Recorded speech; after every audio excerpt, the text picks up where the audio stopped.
നീലാകാശത്തിന് കീഴിലെ പുതിയ കാഴ്ച വിസ്മയം തീർക്കാൻ പുതിയ ഭൂമി തേടി ദീർഘദൂരം യാത്ര ചെയ്യുകയും യാത്രാനുഭവങ്ങൾ അക്ഷരങ്ങളിലൂടെ നമുക്ക് സമ്മാനിച്ചു തരികയും ചെയ്ത നമ്മുടെ സ്വന്തം പ്രിയപ്പെട്ട എഴുത്തുകാരി ഷീജ ടീച്ചർ ഇന്ന് നമുക്കൊപ്പം ചേരുന്നു.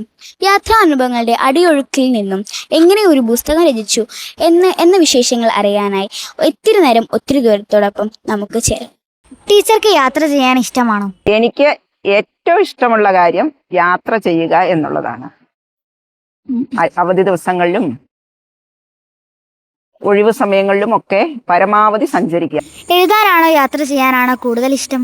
എഴുത്ത് യാത്രയ്ക്ക് ശേഷം സംഭവിക്കുന്നതാണ്. യാത്രാനുഭവങ്ങൾ അല്ലെങ്കിൽ ജീവിതാനുഭവങ്ങളാണ് നമ്മൾ പുസ്തക രൂപത്തിലാക്കുന്നത്. അതിനു മുൻപ് വായനാനുഭവങ്ങൾ ഉണ്ടാവണം, പിന്നെ ജീവിതാനുഭവങ്ങൾ അല്ലെങ്കിൽ യാത്രാനുഭവങ്ങൾ, ഇതെല്ലാം കൂടി കലർന്ന് അവസാനമാണ് എഴുത്തിലേക്ക് നമ്മൾ എത്തുന്നത്.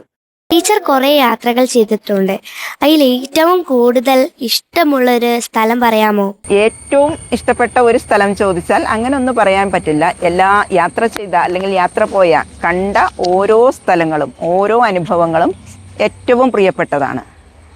നമ്മുടെ സംസ്ഥാനത്തും മറ്റ് സംസ്ഥാനങ്ങളിലും വിദേശത്തുമൊക്കെ സഞ്ചരിക്കാൻ അവസരം കിട്ടി. അപ്പോൾ വ്യത്യസ്തമായ അനുഭവങ്ങളാണ്, വ്യത്യസ്തമായ കാഴ്ചകളാണ്. അതിൽ ഏറ്റവും പ്രധാനപ്പെട്ടത് അല്ലെങ്കിൽ ഇഷ്ടപ്പെട്ടത് എന്നൊരു തിരഞ്ഞെടുപ്പ് ബുദ്ധിമുട്ടാണ്. എങ്കിലും എൻ്റെ യാത്രാ പദ്ധതിയെ പറ്റി പറയുമ്പോൾ നിങ്ങൾക്കൊരു ഐഡിയ കിട്ടും. അതായത് നിങ്ങൾ ലോകാത്ഭുതങ്ങൾ എന്ന് കേട്ടിട്ടില്ലേ? എത്ര എണ്ണം ഉണ്ട്? 7 എണ്ണം. 7 ലോകാത്ഭുതങ്ങൾ. അപ്പോൾ നിങ്ങളെപ്പോലെ കുട്ടിക്കാലത്ത് സ്കൂളിൽ പഠിച്ചപ്പോൾ, ഞങ്ങൾ 5, 6, 7 ക്ലാസ്സുകളിലാണ് നിങ്ങൾ പഠിക്കുന്നത്. ഇതേപോലെ നിങ്ങളെപ്പോലെ കുട്ടിയായിരുന്ന കാലത്താണ് ലോകാത്ഭുതങ്ങളെപ്പറ്റി ഞാനും കേട്ടത്.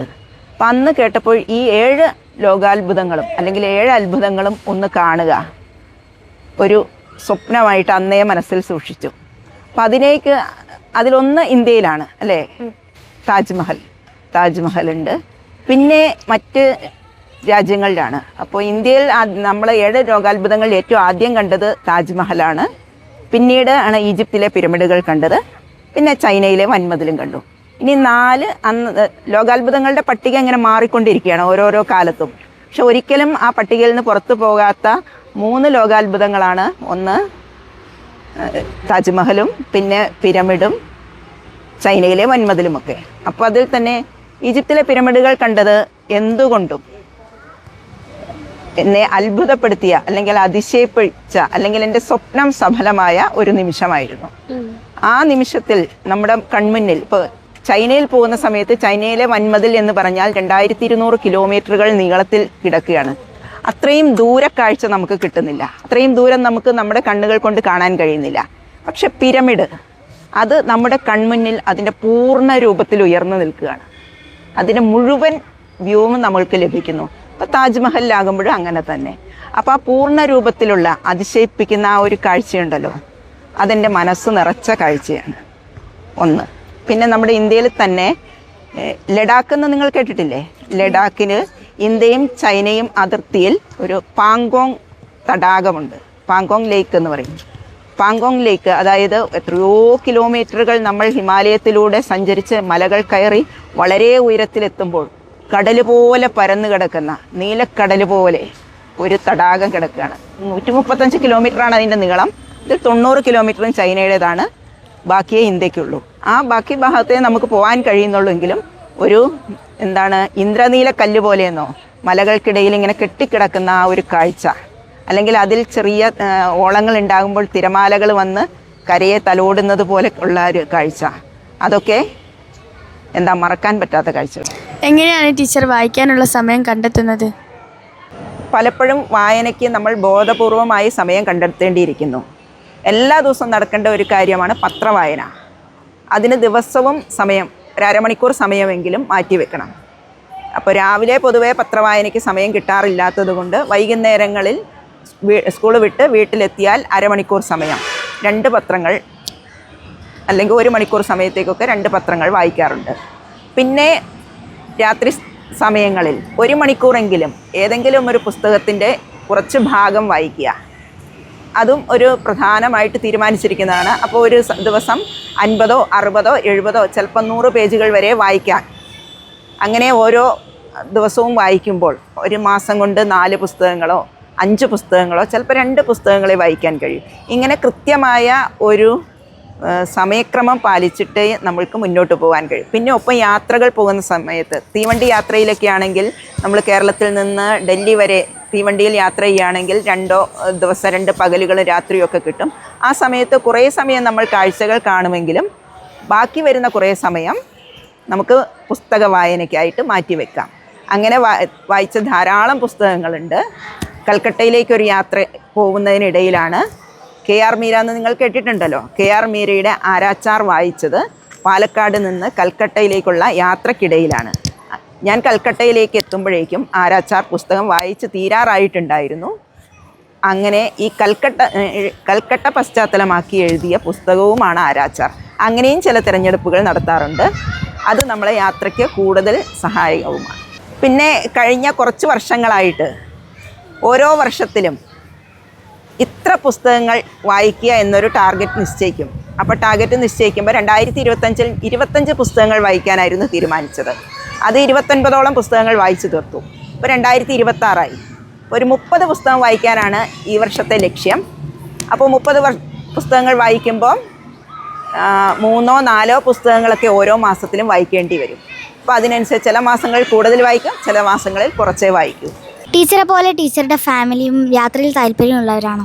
അതെ, എൻ്റെ കുടുംബാംഗങ്ങളും യാത്രയിൽ തൽപരരാണ്. എൻ്റെ ജീവിത പങ്കാളിയും 2 മക്കളുമാണുള്ളത്. എല്ലാവരും യാത്രകൾ ചെയ്യാൻ ഇഷ്ടപ്പെടുന്നു.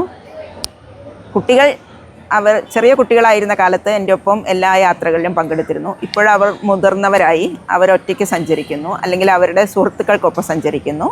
ഞാനും എൻ്റെ ജീവിത പങ്കാളിയും ഇപ്പോഴും ഒരുമിച്ച് സഞ്ചരിക്കുന്നു. മിക്കവാറും എല്ലാ യാത്രകളിലും ഞങ്ങൾ ഒരുമിച്ച് തന്നെയാണ്. യാത്രയിൽ മാത്രമല്ല, വായനയിലും എഴുത്തിലും ഒക്കെ തൽപരനാണ് എൻ്റെ ജീവിത പങ്കാളി എന്നുള്ളത് കൊണ്ട് എനിക്ക് ഇത്തരം കാര്യങ്ങളിൽ മുന്നോട്ട് പോകാൻ വളരെ എളുപ്പമാണ്. ഓരോ സ്ഥലങ്ങളിലെ പ്രകൃതി, ജീവിതശൈലി, കാലാവസ്ഥ എല്ലാം ടീച്ചർ പുസ്തകങ്ങളിൽ വിവരിക്കാറുണ്ടല്ലോ. ആ വിവരങ്ങളൊക്കെ എങ്ങനെയാണ് ടീച്ചർക്ക് ലഭിക്കുന്നത്? ഇത്തരം അറിവുകളൊക്കെ പല തരത്തിലാണ് നമുക്ക് ലഭിക്കുന്നത്. ചിലത് പുസ്തകങ്ങൾ വായിച്ചിട്ടുള്ള അറിവുണ്ടാവും, ചിലത് അവിടുത്തെ കാഴ്ചകൾ നമ്മൾ നേരിട്ട് കാണുന്നതായിരിക്കും, വേറെ ചിലത് അവിടെയുള്ള ആളുകളുമായിട്ട് സംസാരിക്കുമ്പോഴായിരിക്കും. അല്ലെങ്കിൽ അവിടുത്തെ ജീവിതശൈലിയൊക്കെ ഗ്രാമങ്ങളിലൊക്കെ എത്തിയാൽ അവരുടെ വീടുകൾ സന്ദർശിക്കുക, അവരോടൊപ്പം ഭക്ഷണം കഴിക്കുക, വിവരങ്ങൾ ചോദിച്ചറിയാൻ കഴിയും. പിന്നെ ഒപ്പം ചില പുസ്തകങ്ങൾ റെഫർ ചെയ്തിട്ട് എല്ലാ യാത്രയ്ക്ക് മുന്നേ പുസ്തകങ്ങൾ വായിക്കാറുണ്ട്. അവിടെ മുന്നേ പോയവരുടെ അനുഭവങ്ങൾ വായിച്ച് മനസ്സിലാക്കിയിട്ടാണ് പോകുന്നത്. ഒപ്പം അവർ കണ്ടതിനേക്കാൾ അല്ലെങ്കിൽ അവർ പറഞ്ഞതിനേക്കാൾ കൂടുതലായി എന്തെങ്കിലും അവിടെ ഉണ്ടോ, അല്ലെങ്കിൽ പുതിയ കാര്യങ്ങൾ പറയുമ്പോഴാണല്ലോ നമ്മുടെ യാത്രാ വിവരണത്തിന് പ്രസക്തി ഉണ്ടാവുക. അതുകൊണ്ട് പുതിയ കാര്യങ്ങൾ അല്ലെങ്കിൽ പുതിയ അനുഭവങ്ങളാണ് പരമാവധി കൂട്ടിച്ചേർക്കാൻ ശ്രമിക്കുന്നത്. അത് ഇങ്ങനെ ആളുകളുമായി സംസാരിച്ചും നമ്മൾ നേരിട്ട് കണ്ടും പുസ്തകങ്ങളിൽ നിന്ന് കിട്ടിയ അറിവുകളായും ഒക്കെ ലഭിക്കാറുണ്ട്. ടീച്ചർ കുറച്ച് ദിവസം ചൈനയിൽ ഉണ്ടായിരുന്നല്ലോ. അവിടുത്തെ ഭാഷ ടീച്ചർക്ക് ബുദ്ധിമുട്ടായോ? എങ്ങനെയാണ് ടീച്ചർ അവിടെ ആശയവിനിമയം നടത്തിയത്? ഇന്ത്യയേക്കാൾ വലിയ ഒരു രാജ്യമാണ് ചൈന. പക്ഷേ അവിടെ പ്രത്യേകത, ആ മഹാരാജ്യത്ത് എല്ലാ മനുഷ്യർക്കും കൂടി ഒരൊറ്റ ഭാഷയുള്ളൂ. അത് ചൈനീസ് ഭാഷ അല്ലെങ്കിൽ മാൻഡറിനാണ്. ലോകത്തെ ഏറ്റവും കൂടുതൽ ആളുകളുടെ സംസാര ഭാഷയായ ചൈനീസാണ് അവിടെ എല്ലാവരുടെയും സംസാര ഭാഷ. അതല്ലാതെ ഇംഗ്ലീഷോ ഹിന്ദിയോ വ്യത്യസ്ത ഭാഷകൾ അവിടെ ഇല്ല. അവിടെ ചെല്ലുന്ന സമയത്ത് എയർപോർട്ടിൽ ഒക്കെയാണ് നമ്മൾ കൂടുതലായിട്ട് ചൈനക്കാരുമായിട്ട് സംസാരിക്കേണ്ടി വരിക. അപ്പോൾ അവർ ട്രാൻസ്ലേറ്റർ ഉപയോഗിച്ച് നമ്മളോട് ചോദ്യങ്ങൾ ചോദിക്കുകയും നമുക്ക് ഉത്തരങ്ങൾ അതുവഴി തന്നെ പറയാൻ കഴിയുകയും ചെയ്യും. പിന്നെ കാഴ്ചകൾ കാണാൻ പോകുമ്പോൾ നമ്മുടെ കൂടെ ഗൈഡ് ഉണ്ടാവും.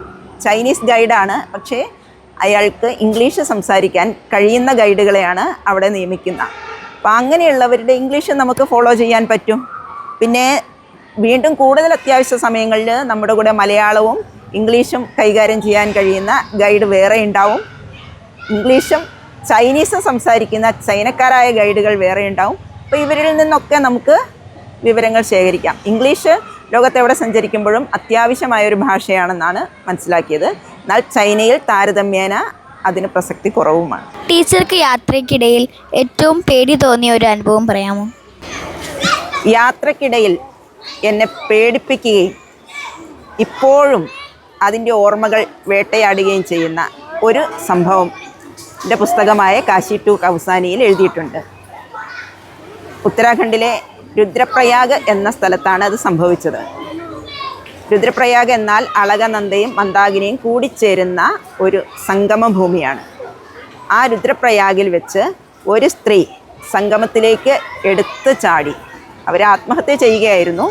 ആ കാഴ്ച നമ്മൾ കൺമുന്നിൽ കണ്ടു. ഒരു സ്ത്രീ നമ്മുടെ കൺമുന്നിൽ കുത്തിയൊഴുകുന്ന വെള്ളത്തിൽ ഇങ്ങനെ ഒഴുകിപ്പോകുന്ന കാഴ്ച, അത് കൺമുന്നിൽ ഇങ്ങനെ മറഞ്ഞു പോകുന്ന ആ ഒരു കാഴ്ച, നമുക്കൊന്നും ചെയ്യാനാവാതെ, നമുക്കവരെ രക്ഷിക്കാൻ കഴിയില്ല, അങ്ങോട്ട് എടുത്തു ചാടാൻ കഴിയുന്നില്ല, ഒച്ചയും ബഹളവും വെച്ചാൽ ആരും കേൾക്കാനില്ല.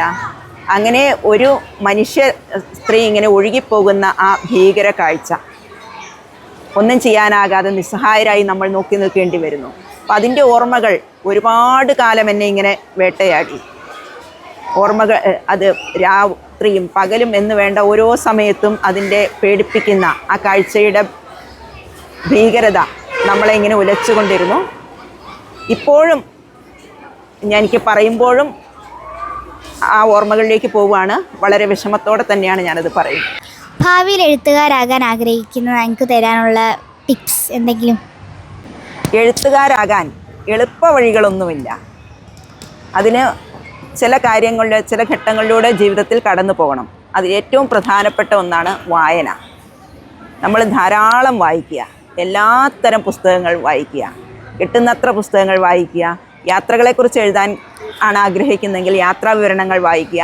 സ്വന്തം അനുഭവങ്ങൾ, ആത്മകഥ എഴുതാനാണ് മറ്റുള്ളവർ എഴുതിയ ആത്മകഥകൾ വായിക്കുക. കവിതയും എഴുതാൻ ആഗ്രഹിക്കുന്നവർ അത്തരം പുസ്തകങ്ങൾ വായിക്കുക.